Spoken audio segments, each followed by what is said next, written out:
These are the stories of two women who went missing without a trace in Northern Virginia. Their disappearances remained a mystery until decades later when breakthroughs in DNA testing finally brought closure to their families. Cindy Gastelle loved to dance and was described as vibrant and outgoing. The 18-year-old left her house at 10:30 a.m. on April 3, 1980, in Tacoma Park, Maryland, a suburb of Washington, D.C., to catch the bus to nearby Silver Springs, where she had 2 job interviews. She had gotten her GED and recently finished cosmetology school. She wasn't sure she wanted to pursue a job in the cosmetology field yet, so she applied at 2 delis in Silver Springs. Little did anyone know she would never return home that day. When nightfall came and she still hadn't come home, her worried parents reported her missing. The family's search for Cindy would never end. Her father would never stop to search. Up until his death, he would receive calls from authorities to go to the morgue and view remains. It was never Cindy. She had had 2 interviews, but she only made it to 1. This is known because her father received a call that day at home saying that she got the job. In 2011, police got DNA samples from Cindy's family to see if they matched remains found in another Virginia jurisdiction, but sadly, it was not Cindy.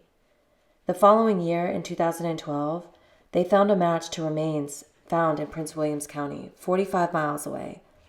A hiker had found the remains in a wooded area on Mountain Road near Haymarket in 1982, just 2 years after Cindy was declared missing. It was never thought that it could be Cindy because it was 45 miles away. Her cream-colored sweater and corduroy pants were found with her skeletal remains that had injuries consistent with a stabbing. To this day, there have been no arrests in Cindy's murder. Police do want to speak to Cindy's on-again, off-again boyfriend at the time, a guy by the name of Mike or Michael. All there is for leads is a photo of him around the time of her disappearance in 1980. While the family doesn't hold a lot of hope that her killer will be brought to justice after all these years, they are comforted to know that she has been found. Patricia Agnes Gildawie.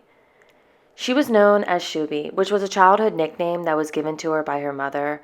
It means little cabbage because she had such a round, cute little head. And she went missing in 1975. So she was a free-spirited teenager, the kind that you might associate with the 1970s, and she lived life on her own terms. She was born in France originally in 1958. She moved to Fairfax, Virginia with her family. She was only a baby.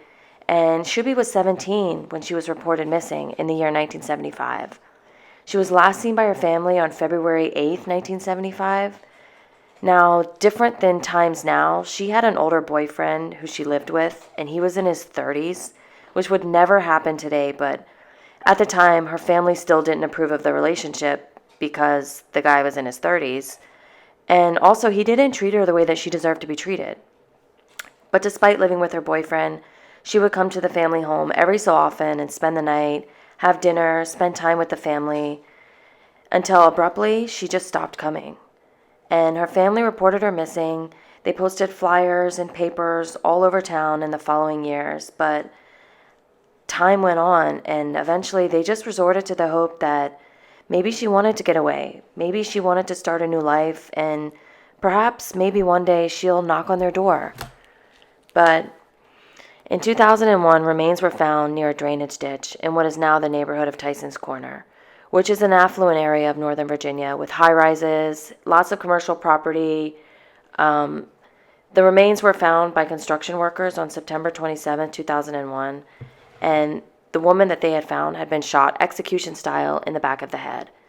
Now, at the time that these remains were found, they were identified incorrectly as the remains of a young African-American woman, and they thought the remains hadn't been there longer than 2 years.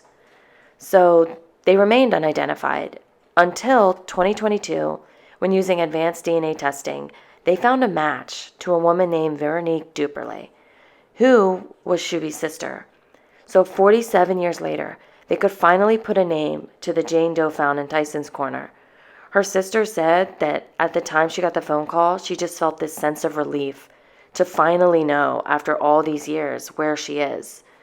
It's sad. I mean, she said in a way, it's like she's safe now, which was like heartbreaking whenever I read that.